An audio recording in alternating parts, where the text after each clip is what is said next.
first Korean cultural center opens in the Middle East. Promoting Korea at ITB Berlin. Transformation of Swiss bunkers. New Zealand fans of Sirim. Robby East, EDM Prodigy.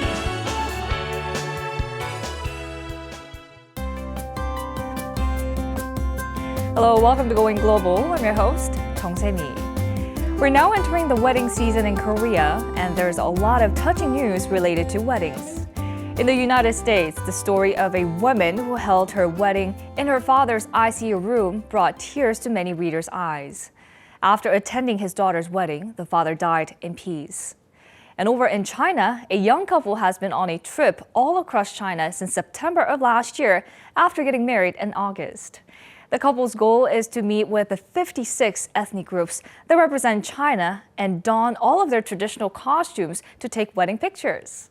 So far, the couple has met with 19 ethnic minorities, and they are definitely taking some very special wedding photos. And now, let's start with our first story today.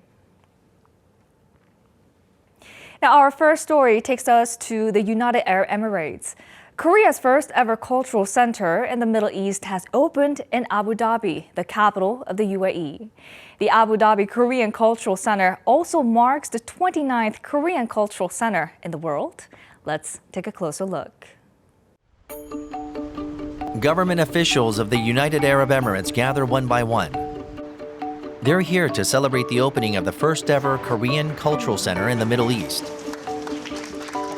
The Korean Cultural Center takes up 1,560 square meters and features a fusion of tradition and modern technology.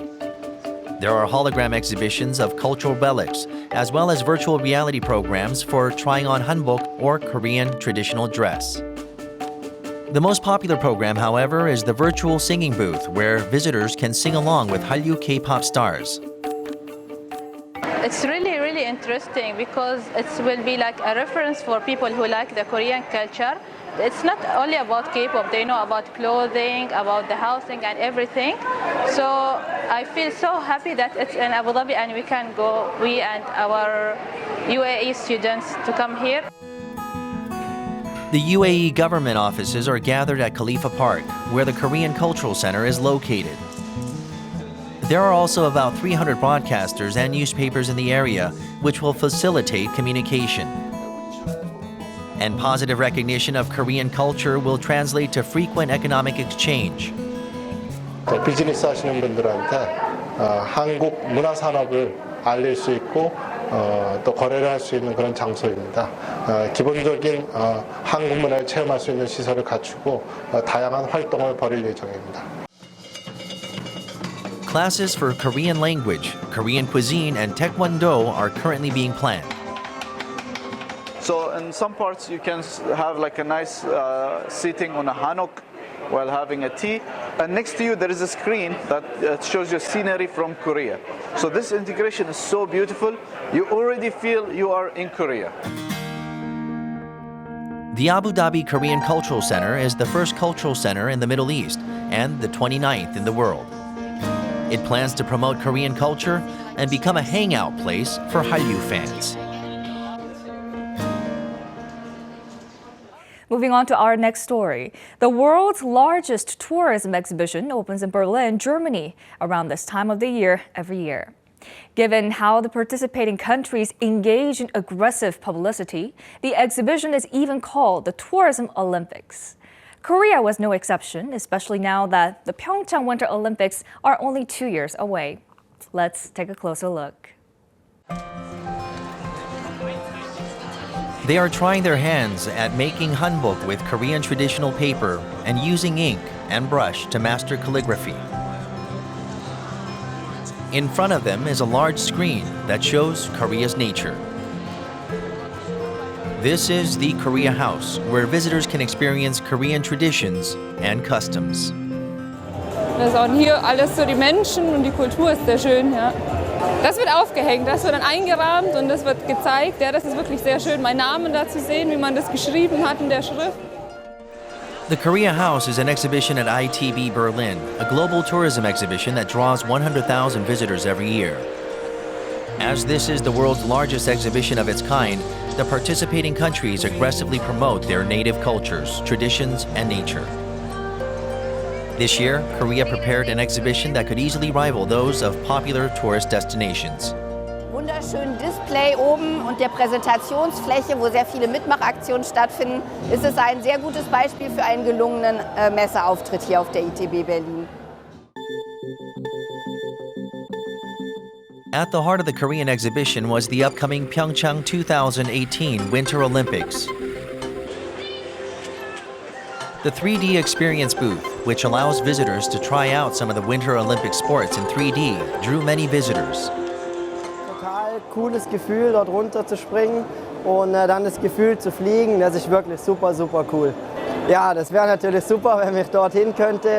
Wäre schön, das mal live zu sehen, auch die ganzen Olympischen Spiele, das Feeling mal mitzuerleben, das wäre schon toll. Given that Europe is home to the world's largest population of winter sports practitioners, and with 2 years left until the Winter Games, this exhibition was seen as the prime opportunity to promote the Games.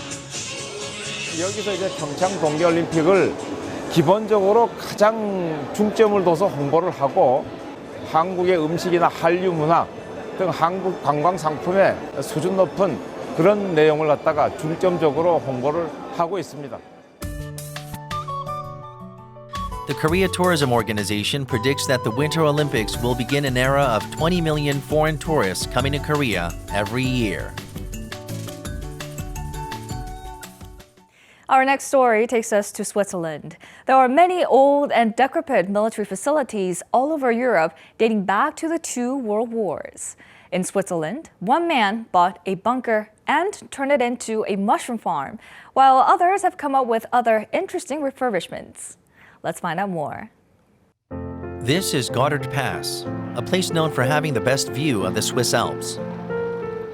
There are old, run-down bunkers along the road here.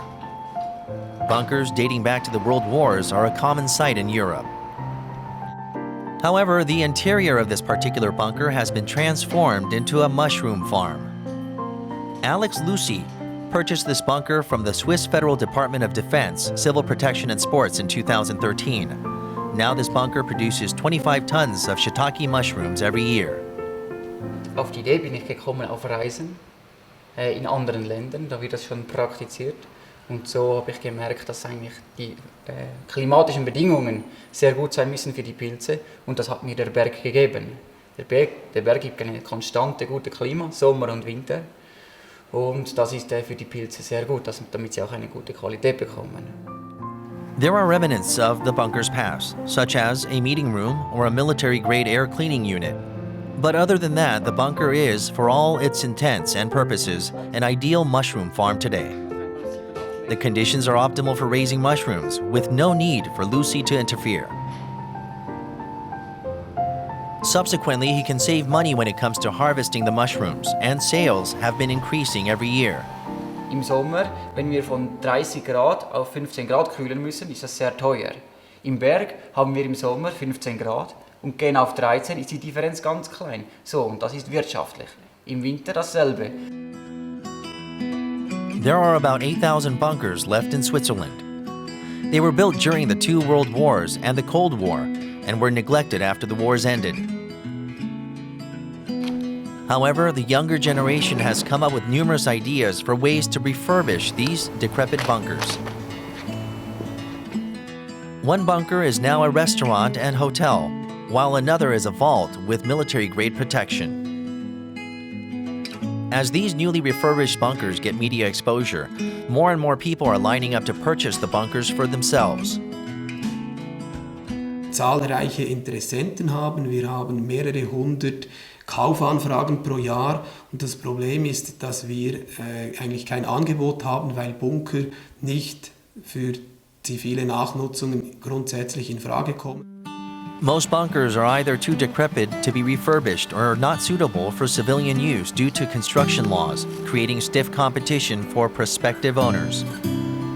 Lucy was able to obtain this bunker after 3 years of hard work. He got his bunker only after persuading officials that if his mushroom farm succeeds, he can pay a lot of taxes to the government. So haben wir 3 Jahre mit der Gemeinde und so weiter mussten wir kommunizieren, Briefe schreiben, runde Tische kreieren und so verhandeln. Ne? Und das hat 3 Jahre gedauert. These relics of war are now turning into bases for new projects. The silent war for spare bunkers will go on for some time.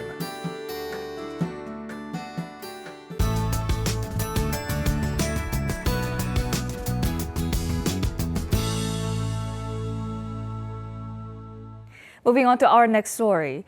There is a father and daughter pair in New Zealand who have fallen deeply in love with Shirum, or Korean wrestling, and they are working hard to spread it all over the country, even though they aren't Korean by heritage. Let's take a closer look. The people here are using shovels to make a ring in the sand. A match of Shirum or Korean wrestling is on. The athletes hold on to each other's satba or thigh bands. This small competition is all part of a bigger effort to spread the sport here in New Zealand. Because Shirum was awesome. It's very good for your health, and mentally and physically it's quite challenging, and that's what I love about it. The organizer of this competition is Ukrainian expat Dmitry Kaz. Kaz is a former wrestler and became interested in Shirum after seeing Korean wrestlers doing well on the global stage. Shirum is a really great fitness tool and a self-defense tool. And I see it as a primary form of education, and they have a great potential. Kaz got into Shirum through wrestling, but became fully immersed in it, even participating in an international Shirum competition held in Korea. Kaz wasn't merely interested in Shirum, he runs a Shirum club and has held 50 related events of all sizes. Kaz's daughter, Anastasia, a junior wrestler, has fallen in love with this traditional sport as well. Anastasia is a Shirum practitioner and a wrestler who represents Christchurch. And it helps me with core muscle and strength, building up. I would like to keep training and participating in wrestling and Shirum and teaching other people, of course. Kaz plans to be a Shirum coach and referee in the future. He is also working with the Korean expatriate community to spread Shirum among the locals. Our last story for today takes us to the Netherlands. The Netherlands is considered a stronghold for EDM, or electronic dance music. And one up-and-coming musician's album that he put together in high school has revealed his talent and potential. He is Korean-Dutch DJ and producer Robby East, and he dreams of performing all over the world. Let's find out more. The neon signs of the night streets of Amsterdam are brighter than daytime. Heart-thumping music can be heard from one club. The DJ on stage is mixing beats and music. His mysterious Western and Asian look stands out. Ja, gewoon je voelt je heel euforisch als je goede muziek hoort. En ja, daar word ik heel blij van. Dat je kippenvel krijgt. DJ and producer Robby East is an up-and-coming rookie musician whose debut album, made in high school, made it to the top end of Dutch music charts. When he isn't working on his music, he DJs at this club. East was recognized during a global EDM festival held in Amsterdam last year. Robby is een jonge gozer, een hele goede DJ. Opkomend, dus hij doet zijn ding, beetje ruis. Hij heeft een goede muziek. Ik zou zeggen, toppie Robby, hou het zo. Zijn talent ligt zowel het draaien, hij voelt het publiek heel goed aan. Hij heeft heel veel charisma, een hele lieve jongen. En productiegewijs, muzikaal, is het gewoon een talent. Robby East was born to a Korean mother and a Dutch father, and from a young age, many thought he was gifted. His mother had high hopes for him, just like all Korean mothers. She hoped that he would take the safe path by becoming an attorney or a doctor. 기타를 치게 됐을 때 굉장히 빠른 속도로 수업을 하더라고요. 그리고 그 가르쳐주는 선생님이 너무 잘한다고 1년도 안 돼서 이젠 더 이상 나에게 배울 것이 없다. 그런 말씀을 들었을 때 아이가 재능이 있구나. Robby East plans to take his music to other parts of the world that have different cultures and languages. He wishes to share the kind of music that moves him. Ja, mijn muziek is wel echt future, gewoon. Ik probeer altijd nieuwe en unieke geluiden erbij te doen die je nog niet vaak hebt gehoord in een liedje. Ik draai vooral in Nederland wel gewoon. Ik heb wel 1 keer in Spanje gedraaid en ook 1 keer in België. En ja, dat wordt ook steeds meer langzaam. Hoop ik dan. I hope you enjoyed today's stories on Going Global. Vendors have appeared in the mountains in Qingyan, located in China's Guangdong province. These vendors are selling bags filled with air from the mountains. These bags are just ordinary plastic bags, and some of them carry flowers in them as well. Depending on the size of the bags, prices range from $1.50 to under $5 per bag, and surprisingly enough, the vendors are seeing brisk business. The customers are none other than tourists from nearby cities who have to deal with air pollution and haze. Well, let's hope that the customers are truly getting something out of this deal. Now, Going Global will be back next week with more exciting and interesting stories from all around the world. Thank you for watching.